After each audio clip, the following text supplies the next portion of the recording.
Miami despertaba bajo un cielo gris y pesado, de esos que prometen una lluvia que nunca llega, pero que deja el aire pegajoso. En Brickell Avenue, la arteria financiera de la ciudad, la mañana del lunes era un torbellino de indiferencia organizada. Los rascacielos de cristal y acero se alzaban como gigantes silenciosos, observando el caos abajo. Ferraris y autobuses públicos peleaban por cada centímetro de asfalto en una sinfonía estridente de bocinas y motores. Una marea de ejecutivos, vestidos con trajes impecables y la mirada clavada en sus celulares, avanzaba por las aceras sin ver nada más allá de sus propias urgencias. El ambiente era eléctrico y anónimo. Una jungla de concreto donde la opulencia de unos pocos contrastaba brutalmente con la lucha silenciosa de otros. Era un lugar donde uno podía sentirse completamente solo en medio de una multitud. Al borde de esa corriente humana, casi invisible, estaba Isabella Rojas. A sus 29 años, su rostro conservaba una determinación que ninguna dificultad había logrado borrar, enmarcado por unos ojos que aún guardaban una chispa de esperanza. Vestía con una sencillez pulcra, una blusa blanca y pantalones oscuros que hablaban de dignidad, no de carencia.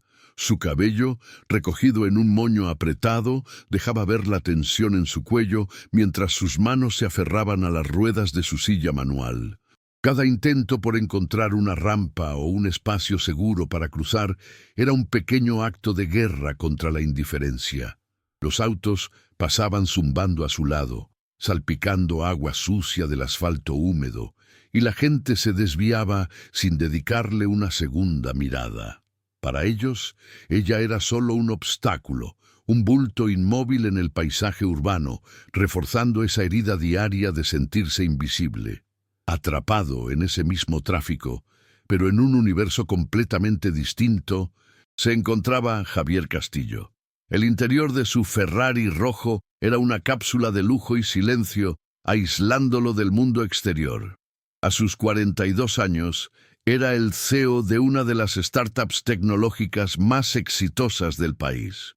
Un hombre que había construido un imperio desde cero. Llevaba un traje italiano hecho a medida y un reloj que valía más que la mayoría de los autos a su alrededor. Sin embargo, detrás de esa fachada de poder y control, su rostro reflejaba un cansancio profundo, un vacío en la mirada que ni todo su dinero podía llenar. Acababa de terminar una llamada de negocios, colgando con un gesto de irritación. Fue entonces, al girar la cabeza con frustración, que su mundo se detuvo. Al otro lado del cristal, en el borde de la acera, la vio. Algo en la expresión de Isabella, esa mezcla de lucha solitaria y dignidad inquebrantable, atravesó la armadura de apatía de Javier. Por un instante, no vio a una extraña, sino un reflejo de un dolor que conocía demasiado bien.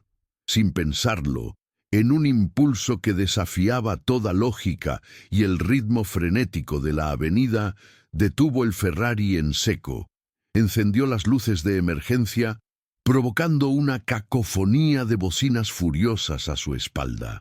Salió del auto, un acto tan inesperado que varios peatones se detuvieron a mirar.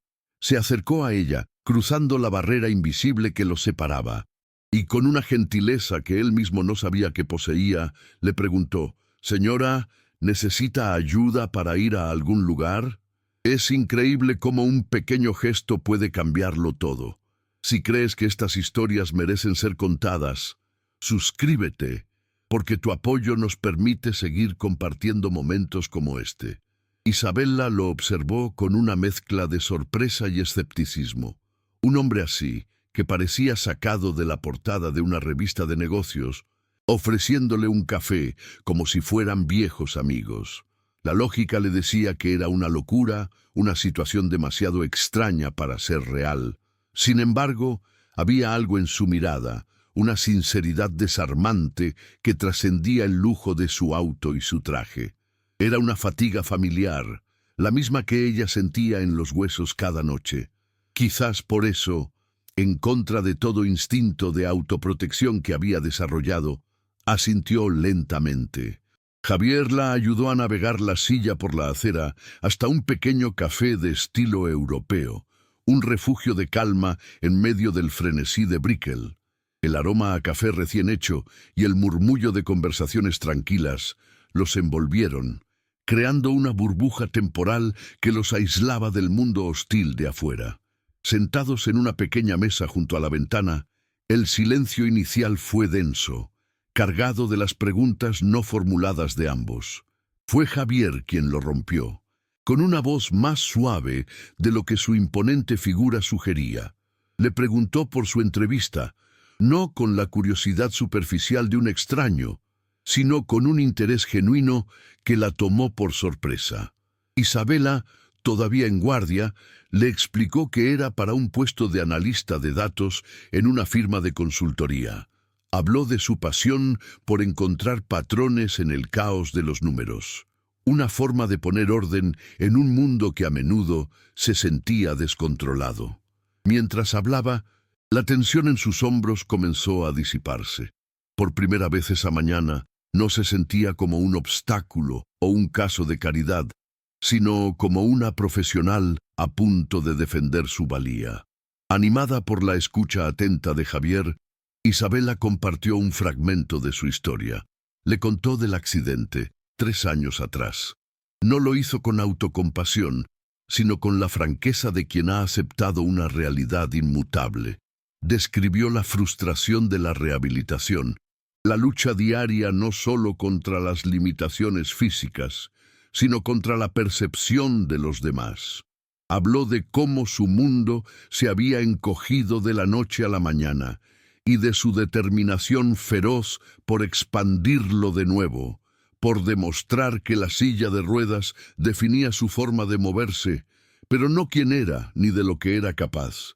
Cada palabra estaba impregnada de una resiliencia que era casi palpable, una fuerza silenciosa que había forjado en el fuego de la adversidad y la indiferencia que la rodeaba día a día. Mientras la escuchaba, algo se resquebrajó dentro de Javier.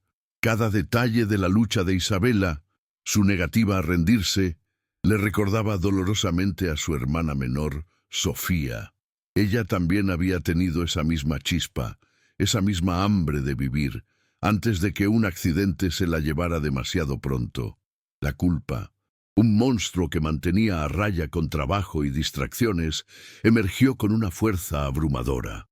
En la dignidad de Isabela no veía fragilidad, sino un eco de la fortaleza que su hermana nunca tuvo la oportunidad de demostrar. Se dio cuenta de que su impulso en la avenida no había sido un simple acto de amabilidad. Había sido un intento desesperado por alcanzar un fantasma, por corregir un error del pasado que lo perseguía en cada momento de silencio. Después de dejar a Isabela en la puerta del edificio de su entrevista, con una promesa de llamarla más tarde, Javier regresó a su propio mundo. Al entrar en su oficina con vistas panorámicas de la bahía, su socio, Ricardo, lo recibió con una ceja arqueada. «Rescatando damiselas en apuros, Javier. Espero que tu acto de buen samaritano no te haya hecho olvidar la llamada con los inversores de Tokio». El comentario, cargado de un cinismo afilado, fue como un golpe de realidad. Le recordó la brecha entre su impulso humano y el universo pragmático y despiadado en el que operaba, un mundo donde la vulnerabilidad era una debilidad y la compasión una pérdida de tiempo que afectaba los márgenes de ganancia. Ajena a todo esto, Isabela enfrentó su entrevista con una calma y una confianza que no sentía desde hacía mucho tiempo. La conversación con Javier, ese inesperado momento de conexión humana, había actuado como un bálsamo, recordándole su propio valor más allá de las circunstancias. Respondió cada pregunta técnica con precisión. Demostró su experiencia con ejemplos concretos y articuló su visión con una claridad que impresionó a los entrevistadores. Cuando salió de la sala, supo que lo había hecho bien. Unas horas más tarde, mientras volvía a casa en un paratránsito, su celular sonó. Era el gerente de recursos humanos. Le ofrecían el puesto. Una oleada de euforia pura la recorrió, un sentimiento de validación tan poderoso que las lágrimas brotaron de sus ojos. Era suyo. Lo había logrado por sí misma. Fiel a su palabra, Javier la llamó esa tarde. Cuando Isabela le contó la noticia, pudo escuchar la sonrisa genuina en su voz. Su alegría por ella era tan real, tan desprovista de cualquier otra intención, que la desconfianza de Isabela comenzó a derretirse por completo. Él insistió en que debían celebrarlo y la invitó a cenar al día siguiente en un restaurante tranquilo con vistas al mar. Ella aceptó sin dudar. Esa noche, por primera vez en años, Isabela se durmió con una sensación de esperanza, no solo en su futuro profesional, sino en la posibilidad de que aún existieran conexiones auténticas, de que quizás no estaba tan sola en su lucha como había llegado a creer. El gesto de Javier había abierto una puerta que ella pensaba que estaba cerrada para siempre. Sin embargo, a medida que los días se convertían en semanas, una nueva inquietud comenzó a crecer en el corazón de Isabela. En su nuevo trabajo, aunque era respetada por su competencia, no pudo evitar notar las miradas curiosas y los susurros cuando Javier la recogía ocasionalmente para almorzar. Escuchó fragmentos de conversaciones que insinuaban que su contratación había sido influenciada por su poderoso amigo. La duda, como una mala hierba, comenzó a enraizarse en su mente. ¿Era su éxito realmente suyo? ¿O era simplemente un efecto secundario de la piedad de un millonario? Es tan difícil reconstruir la confianza cuando la vida te ha enseñado a cuestionar cada mano extendida. Si crees que estas batallas internas merecen ser contadas, suscríbete para que podamos seguir dando voz a estas historias. Javier, por su parte, luchaba con sus propios demonios. Cada encuentro con Isabela lo acercaba más a un territorio emocional que había evitado durante años. Se sentía atraído por su inteligencia, su humor y sobre todo por esa inquebrantable fuerza interior. Pero esa misma conexión era lo que lo aterraba. Acercarse a ella se sentía como una traición a la memoria de su hermana y al mismo tiempo como la única forma de empezar a sanar. Este conflicto interno lo hacía comportarse de manera errática. A veces era cálido y cercano, compartiendo historias de sus inicios. Otras se volvía distante y formal, como si estuviera construyendo un muro a su alrededor para protegerse de un dolor que temía que se repitiera. La creciente conexión no pasó desapercibida en el círculo de Javier. Durante una reunión de la junta directiva, uno de los miembros más antiguos hizo un comentario velado sobre la importancia de mantener un enfoque absoluto en los negocios, sin distracciones personales que puedan nublar el juicio. Aunque nadie mencionó a Isabela por su nombre, el mensaje fue claro. Su relación, fuera lo que fuera, estaba siendo vista como un riesgo, una desviación del camino implacable hacia el éxito que todos esperaban de él. Javier sintió una oleada de ira. Por primera vez, el imperio que había construido con tanto esfuerzo se sentía más como una jaula dorada, cuyas reglas le impedían buscar algo tan fundamental como una conexión humana genuina. El punto de quiebre para Isabela llegó una tarde mientras revisaba unos documentos para un proyecto de colaboración. En la firma de un contrato, vio un nombre que le heló la sangre: Castillo Tech. Su empresa, la que la había contratado, tenía un acuerdo estratégico multimillonario con la startup de Javier. La coincidencia era demasiado grande, el momento demasiado perfecto. Todas sus inseguridades y los susurros de sus colegas convergieron en una certeza aplastante y dolorosa. Sintió que el suelo se abría bajo sus pies. Su victoria, el logro que había saboreado como la prueba de su valía, de repente se sintió como un fraude, un regalo condescendiente orquestado por el hombre en quien había empezado a confiar. La sensación de traición fue profunda y cortante. No era solo la posibilidad de que su trabajo fuera una farsa. Era la humillación de haber creído en la pureza del gesto de Javier. Se sintió como un peón en un juego que no entendía, un proyecto de caridad para aliviar la conciencia de un hombre rico. La calidez que había sentido hacia él se transformó en un frío resentimiento. Tomó su teléfono, sus dedos temblando ligeramente de rabia y decepción. Marcó su número. Cuando él contestó con su tono cálido y familiar, la voz de ella fue gélida y distante.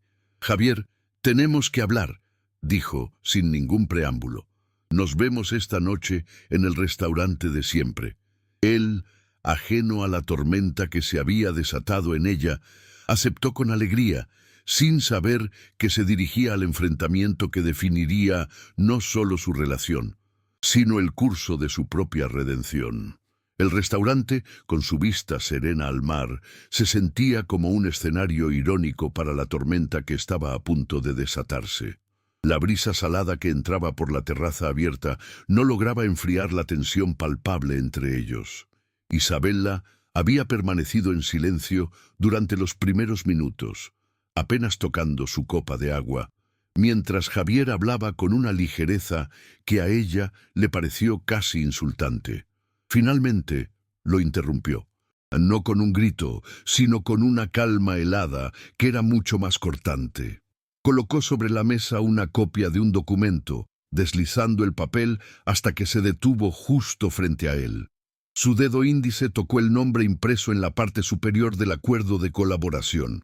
«Castillo Tech», dijo, su voz desprovista de toda calidez.